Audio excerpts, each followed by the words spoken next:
안녕하세요. 스포츠큐브의 이승용입니다. 안타깝게도 이번 영상에서는 박효준 선수에 대한 본격적인 이야기, 저와 박효준 선수가 나눴던 이야기나 저와 벤 체링턴 단장이 나눴던 이야기까지 가지 못할 것 같아요. 대본을 다 쓰고 보니까 박효준 선수 이야기까지 가기 전에 박효준 선수의 입장이 현재 왜 이런가를 설명하기 위해서 현재 피츠버그의 상황, 특히 유망주 상황을 설명하면 조금 얘기가 길어집니다. 그래서 이번 시간은 피츠버그라는 팀 자체에 대해서, 피츠버그가 어떤 선수들을 보유하고 있고 벤 체링턴이 어떤 방향으로 팀을 운영하려고 하는지에 대해서 조금 더 깊게 이야기를 나눠보려고 합니다. 박효준 선수 이야기인지 알고 들어오신 분들을 위해서 다음 영상에 할 얘기 짧게 요약하면요, 2022 시즌 저는요 한국인 선수 2명이 피츠버그에 있는데 박효준 선수는 노란불, 그리고 배주환 선수는 빨간불, 이렇게 시즌이 될 거라고 보고 있습니다. 자, 지난 영상에서 벤 체링턴 단장이 와서 2년 만에 빠르게 팀을 자신만의 팀으로 바꾸고 있다는 얘기를 하면서 영상을 끝냈는데요. 실제로 벤 체링턴 단장은 생각보다 빠르게 팀을 변화시키고 있습니다. 아직까지 결과는 보이지 않지만 마이너리그 레벨이나 유망주 레벨을 보면 피츠버그라는 팀이 체질 개선을 조금씩 하고 있다는 게 보이고 있습니다. 사실 야구뿐만 아니고 모든 스포츠에서 단장 혹은 감독이 바뀌게 되면 그 밑에 있는 코치라든지 아니면 스카우팅 팀, 아니면 데이터 분석팀, 이렇게 같이 바뀌는 게 일반적인 경우입니다. 일을 잘하고 못하고를 떠나서 단장이나 감독처럼 수장이 바뀌게 되면 그 사람들 역시도 자신이 믿고 일을 맡길 수 있는 편한 사람들로 바꾸는 과정인데요.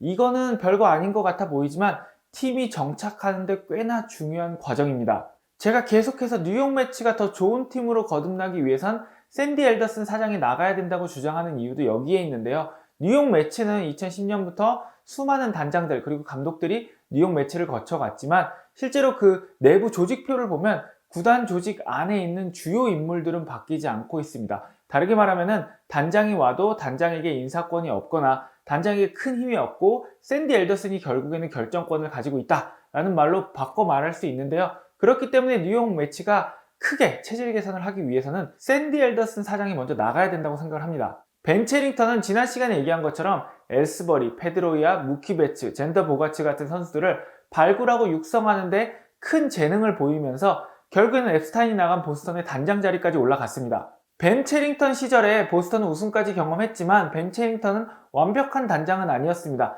그의 약점은 바로 자유계약 시장에서 선수들과 계약을 하는 거였는데요.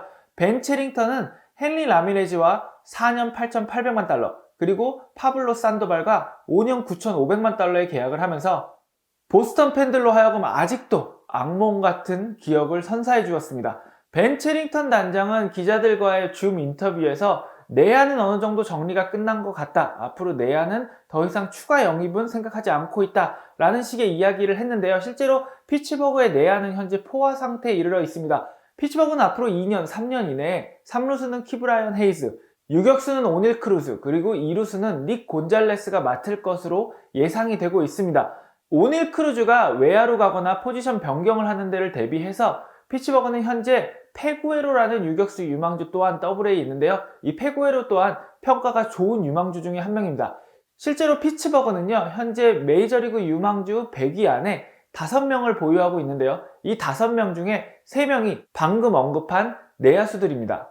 이 중에 2022년의 모습을 드러낼 것으로 예상이 되고 곧 피츠버그의 2루 주전이 될 거라고 예상되는 닉 곤잘레스 같은 경우는요, 벤 체링턴 단장이 단장이 되고 나서 처음 자기 손으로 뽑은 유망주입니다. 2020년 드래프트에서 디트로이트는 스펜서 토켈슨을, 그리고 마이애미는 맥스 메이어를 뽑았고요. 토론토는 최근에 베리오스와 트레이드하는 데 쓴 오스틴 마틴을 뽑았고, 그리고 피츠버그는 2루수 유망주인 닉 곤잘레스를 전체 7순위로 뽑았었습니다.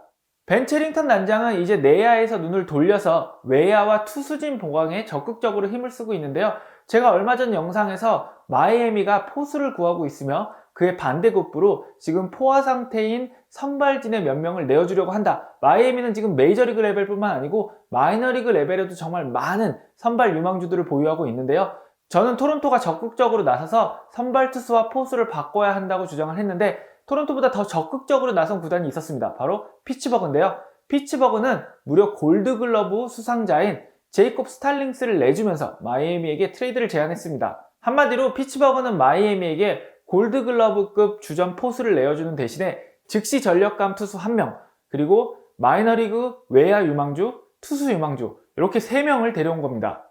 그리고 벤 체링턴은 2021년 드래프트에서 앞으로 어떤 방향으로 영입을 시도할지를 확실하게 보여주는데요. 전체 1번으로 뽑은 헨리 데이비스가 포수 유망주이긴 하지만 총 19명을 지명한 이 드래프트에서 6명의 투수, 그리고 투수와 내야수를 병행하는 부바 챈들러까지 더하면 총 7명의 투수를 뽑으면서 앞으로는 피츠버그가 선발 투수 영입에 더 중점을 맞출 것임을 확실하게 보여줬습니다.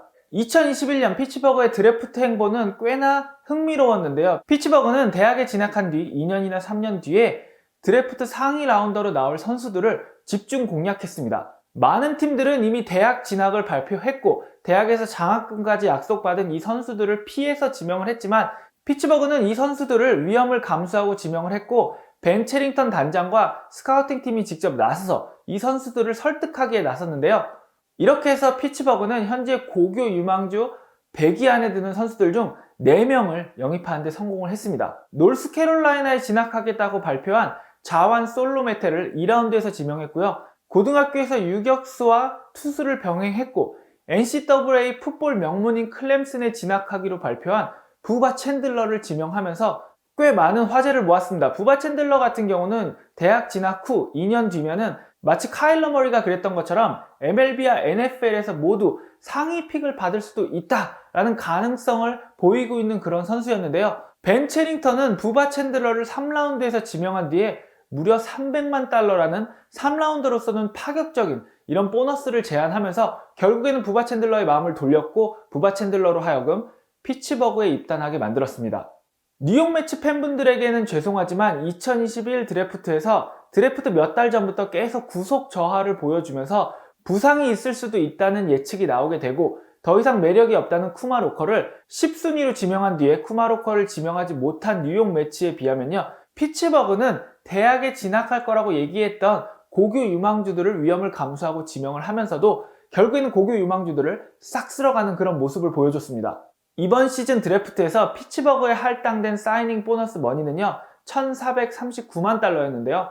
피츠버그는 이를 넘어서 1511만 달러를 신인 선수들 계약 보너스로 사용을 했습니다. 메이저리그는요 드래프트에서 배정받은 사이닝 보너스 금액을 초과할 경우 5%까지는 초과한 금액의 75%의 사치세를 5%에서 10%까지는 초과한 금액의 75%까지 사치세에 더해서 다음 시즌 1라운드 지명권 박탈, 그리고 10%에서 15%까지는 위에 2개 플러스 2라운드 지명권 박탈을 하면서 제재를 가하고 있습니다. 그리고 피츠버그는 $1000 단위까지 사용을 하면서 정확하게 주어진 금액보다 5%더 지출을 했습니다.